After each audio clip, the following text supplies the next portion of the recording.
Hello everyone. In this video we are going to see about the anatomy of right ventricle.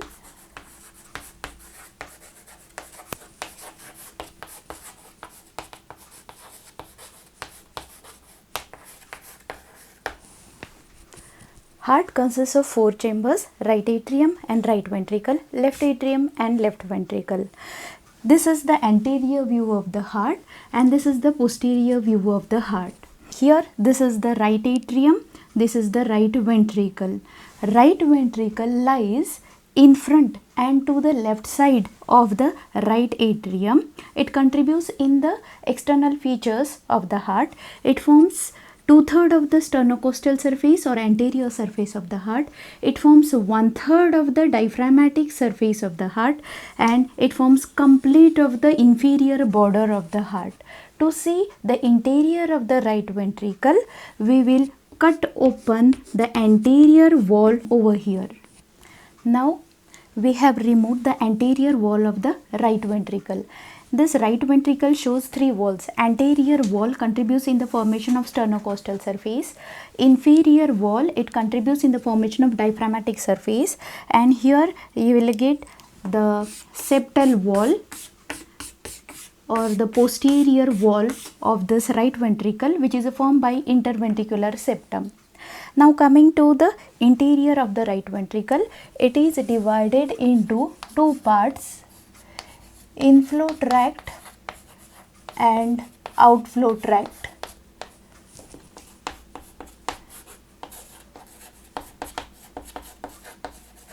Inflow tract, it lies in the lower part and it is rough, so it is also called as the inflowing rough part, also called as the ventricle proper, and developmentally it is derived from the right half of the primitive ventricular chamber of the heart tube. While outflow tract, it lies in the upper part. It is smooth, so it is also called as the outflowing smooth part, or also called as the conus arteriosus, or very commonly called as infundibulum. Both these parts are separated from each other by supraventricular crest, so which will lie over here. So here you get, this is supraventricular crest.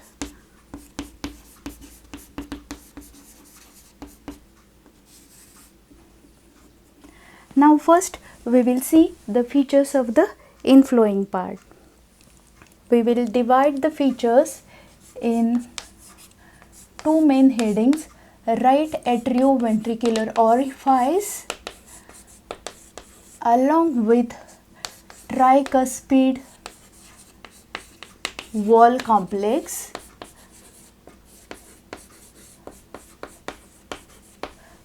and trabeculae carni.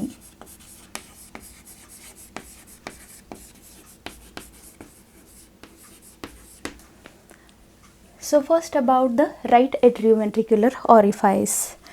Right atrioventricular orifice will lie over here.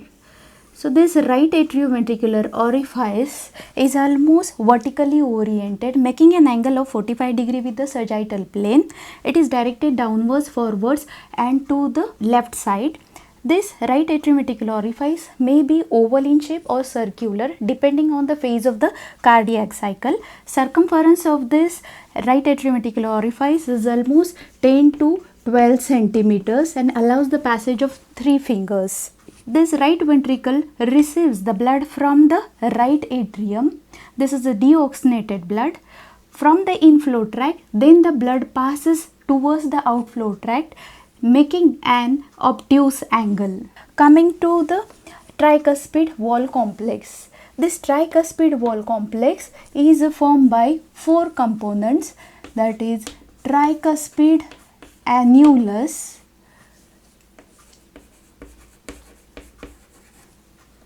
then cusp or leaflets, chordae tendineae,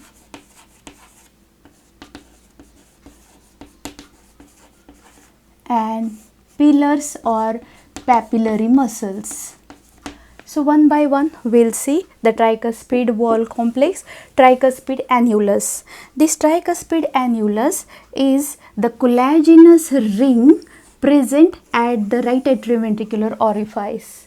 It consists of actually two rims, anterior rim and posterior rim, and these rims are called as the phyla coronaria.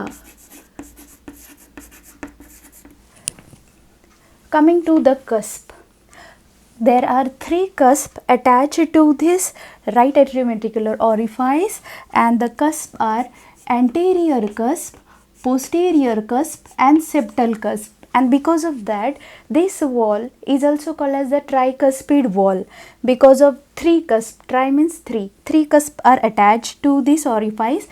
Anterior cusp is attached to the upper margin of the atrioventricular orifice. So this is anterior cusp. Posterior cusp is attached to the lower margin of the tricuspid orifice, and septal cusp is attached to the septal wall of the orifice. This is septal cusp. Out of that, anterior cusp is the largest and the septal cusp is the smallest cusp. Structure of the cusp, if you see, cusps are formed by the reduplication of the endocardium containing the lamina fibrosa. Coming to the structure, exactly how is the structure? If you cut open this annulus, it is like this. Here, this is, suppose this is tricuspid annulus. Attached to that, you get three cusps. So this is posterior cusp. Here you get, this is the anterior cusp, which is largest of all. This is posterior cusp, septal cusp, and this is anterior cusp. In between the cusp, you get the area called as commissure. So there are three commissures present. Here in between the anterior and septal cusp, you get the anteroseptal commissure. In between anterior and posterior cusp, you get anteroposterior commissure. Between posterior and septal cusp, here you get the posteroseptal commissure. So here this is the commissure between this posterior and septal cusp. So posteroseptal commissure. Now coming to the structure of this cusp. These cusps show the basal zone. Attached to this tricuspid annulus is the basal zone. So here this is basal zone. Then you get the clear zone. It is called clear because there is no attachment of the chordae tendineae to this area and appears clear. So this is clear zone, and here this area up to the margin is the rough zone. So this is the rough zone. So each cusp is divided in the three zones: basal zone, clear zone and the rough zone. Now coming to the next part, that is chordae tendineae. Chordae tendineae are the collagenous threads covered by the endothelium. These are thread-like structures which connect the surface of the ventricles, even they are attached to the cusp, tricuspid orifice. Chordae tendineae are of two types: true chordae tendineae and false chordae tendineae. False chordae tendineae are attached only to the surface of the ventricle and doesn't have any functional importance. Now true chordae tendineae, they are attached to this cusp of the tricuspid orifice and functionally important. These true chordae tendineae are divided in the different types. Suppose here if we draw papillary muscle, These are suppose papillary muscles or also called as the pillars.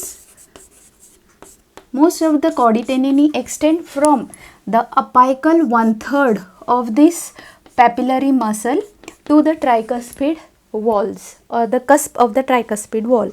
Now coming to the types of the chorditendinae, from the apex of the pillar passing towards the commissure, these chordae are called as the commissural chorditendinae. These are called as the commissural chordae. Other type, it extends from the papillary muscle and get attached to the margin of the cusp. These are called as the free marginal chordae.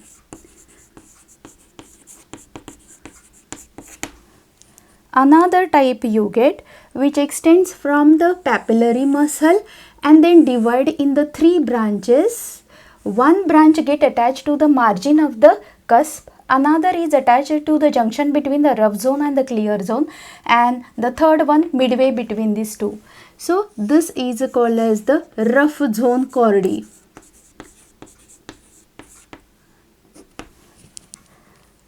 Another chorditendinae, they pass deep to the rough zone and directly get attached to the junction between the clear zone and the rough zone. These chordae are called as the deep chorditendinae. And one more type you get which is attached to the surface of the ventricle, and from the surface of the ventricle these chordae directly extend deep to the cusp and get attached to the basal zone of the cusp. These chordae are called as the basal chordae. So according to the attachment, chordae are of the 5 types: commissural chordae, free marginal chordae, rough chordae attached to the rough zone, then deep chordae pass deep to this rough zone and then get attached to the junction between clear zone and the rough zone. Basal chordae get attached to the basal zone of the cusp. So that is about the chorditendinae. Then about the pillars. Pillars actually they are the components of trabeculae carni. So we will discuss the pillars along with the trabeculae carni. Trabeculae carni are actually just the surface elevations. Suppose here is the thickness of this right ventricle, wall of the right ventricle. So here you get rough area. So this trabeculae carni make the surface or inflow part of the ventricular rough. There are 3 types of the trabeculae carni. They are ridges, bridges and pillars, or also called as the papillary muscles. So ridges are just the surface elevations. Example of the ridge is this supraventricular crest, which lies between the inflow and the outflow tract. It is developmentally derived from the bulboventricular crest. Coming to the bridges, bridge like the bridge on the river, it is attached to the both ends and free in the middle. Same thing, the bridges are attached on both the sides but they are free in the center. Suppose here if I draw the anterior papillary muscle, so here this is anterior papillary muscle or also called pillar. You get one example of the bridge is septomarginal trabecula. So this is septomarginal trabecula. It extends from interventricular septum to the base of the anterior papillary muscle. So it is attached at both the ends. One end is attached to the interventricular septum and the other is attached to the base of the anterior papillary muscle, and it is free in the middle. It allows the passage of the right branch of the bundle of His, which prevents the over distension of the right ventricle. As it moderates the distension of the right ventricle, this is also called as moderator band. Coming to the third type, that is pillars or papillary muscles. In the right ventricle, there are 3 papillary muscles. One is the anterior papillary muscle attached to the anterior surface of the ventricle. Here you get posterior pillar or papillary muscle attached to the diaphragmatic surface, and you get septal papillary muscle usually divided into 2 to 3 elevations and attached to the interventricular septum. These papillary muscles are the conical elevations having base attached to the ventricular surface and the apex. Upper 1/3 gives attachment to the chordae tendineae. These are the thread-like structures. From the anterior papillary muscle, chordae tendineae extend and get attached to the anterior and posterior cusp of the tricuspid orifice. From the posterior papillary muscle, chordae tendineae extend and get attached to the posterior and the septal cusp of the tricuspid orifice. And from the septal papillary muscle, chordae tendineae extend to get attached to the anterior and septal cusp of the tricuspid orifice. Function of this chordae tendineae, they prevent the regurgitation of the blood from the right ventricle into the right atrium when the right ventricle contracts, and helps in the proper closure of this right atrioventricular orifice. So that is about the inflowing part. Coming to the next, that is outflow part. So outflow part lies in the upper part above the supraventricular crest. This supraventricular crest extends from this interventricular septum to the right atrioventricular orifice. This outflow part is smooth. It is directed upwards, backwards and to the left side. It is truncated, and at its upper end it shows the orifice. This orifice is the pulmonary orifice, which is guarded by 3 semilunar cusps. 2 are present on the anterior aspect, 2 are present in the anterior aspect, and 1 is present on the posterior aspect. If you cut open this pulmonary trunk to see its cusp, so the cusp are like this. Here you get one cusp, another cusp will be like this, and here you get the third cusp. So the cusp are nothing but the pocket like structures. They are formed by the reduplication of the endocardium containing lamina fibrosa.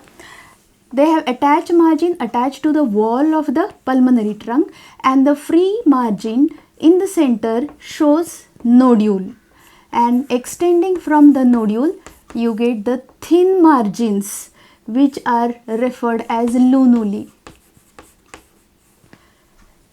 This pulmonary trunk, at the attachment of this cusp, show the dilatation which is called as the pulmonary sinus. If you see the pulmonary orifice from above, when the orifice is closed, it shows the triradiate appearance, and when it is open, it appears triangular in the shape.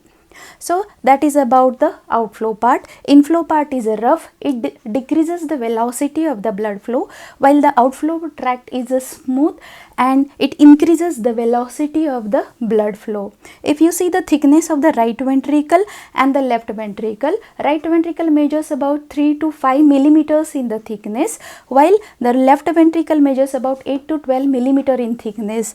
The thickness of right ventricle is almost 3 times less than the thickness of the wall of the left ventricle. Reason is, during contraction, left ventricular pressure is almost 120 millimeter of the mercury, while the right ventricular pressure is only 25 millimeters of the mercury. To sustain the large blood pressure, wall of the left ventricle is thicker than the wall of the right ventricle. So this is about the right ventricle. So the interior of the right ventricle divided into the inflow tract and the outflow tract. Important features for the inflow tract: right atrioventricular orifice with the 3 cusps, 3 papillary muscles, anterior largest, posterior and the septal smallest, chordae tendineae, septomarginal trabecula, supraventricular crest, and the pulmonary orifice with the semilunar walls. Similar features of this right ventricle we will see in the specimen of the heart. This is the heart. As you know, heart consists of 4 chambers, 2 atria and 2 ventricles. Now we are going to see about this right ventricle, interior of the right ventricle. Right ventricle forms the part of the sternocostal surface, part of the diaphragmatic surface and the inferior border of the heart. To see the interior of the right ventricle, we have cut open the anterior wall of the right ventricle. So interior of the right ventricle is divided in the two parts, inflowing rough part and outflowing smooth part. Inflowing rough part is also called as the ventricle proper, and it is derived from the right half of the primitive ventricle of the heart tube, while the outflowing part, which is smooth, is developed from the bulbus cordis, and it is also called as the infundibulum of the ventricle. Both these parts are separated from each other by supraventricular crest. Here we can see the elevated area called supraventricular crest. This supraventricular crest is embryological remnant of bulboventricular ridge. Now we will see first about the inflowing rough part. Right ventricle receives the blood from the right atrium through the tricuspid orifice or right atrioventricular orifice. This orifice, it allows the passage of tips of the three fingers. It is almost 10 to 12 centimeter in the circumference. It is guarded by the three cusp. This is anterior cusp. Here you can see the posterior cusp, and here is the septal cusp. Because of that, this orifice is also called as the tricuspid wall, because it has three walls. This orifice is almost oriented vertically, making an angle of 45 degree with the sagittal plane, and it is directed downwards, forwards and to the left. Now inflowing part of this right ventricle is rough. It is made rough because of the presence of muscular ridges called trabeculae carni. Trabeculae carni are of the three types: ridges, bridges and pillars. Ridges are just the surface elevations. So here the example of the ridge is supraventricular crest. Bridges are the parts which are connected at both their ends to the wall of ventricle, and in the middle they are free. Example of the bridge is this septomarginal trabecula. One end of this septomarginal trabecula is attached to the ventricular wall. This is the interventricular septum.